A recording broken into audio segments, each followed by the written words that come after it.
Ардакты агайын, шұғыл алдарыңызға шығып тұрмын. Әлеуметтік желіден барлығы маған Құндыздың Зүлфияның үйінде қол аяғы скотчталып байланған суретін жіберіп жатыр. Қазір енді мен Алматы қаласындамын. Мән жайды білу үшін Зүлфияға хабарласам. Зүлфия апай, саламатсыз ба? Саламатсыз. Қалайсыз, жағдайыңыз жақсы ма? Шүкір болады. Зүлфия апай, анау әлеуметтік желіде Құндыздың суреті таралып жүр ғой, жатыр сіздің үйде скотчталып аяқ қолы. Ол не сурет?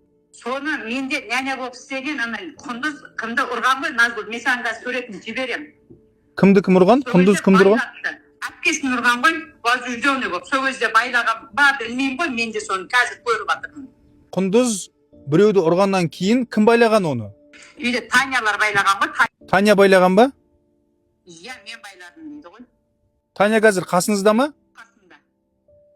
Таня сөйлей ала ма? Сөйлемейді ғой, ол да не ғой, группадағы ғой. Енді неге сіздер өзі жаралы қызды байладыңыздар? Неге оны байлатқызасыз? Жаным, мен бар ғой, соны үйде болсам, менше ары бері жұмыста жүрмін. Менде нерв болып қазір. Шыны керек қой, Руслан, мен понедельник бар заявление жазып өткіземін. Рахмет. Уже мен неше түрлі нәрселер шығарып жатырмын. Жақсы. Сіз кімге өткізесіз оны? Өкіметке.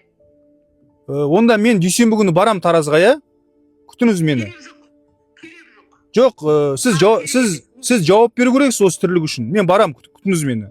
Қалай сіз өзі ешкімі жоқ жетім қызды қалай байлайсыз? Күтіңіз мені. Ардақты ағайын, көрдіңіздер, байлаған мен емес, Таня деген күтуші қыз дейді, бірақ мен ол жауабына Зүлфияны сенбеймін. Сондықтан Тараз қаласының қорғаншылық, қамқоршылық бөлімі мына істі назарға алыңыздар. Мен алдымыздағы апта Таразға барам.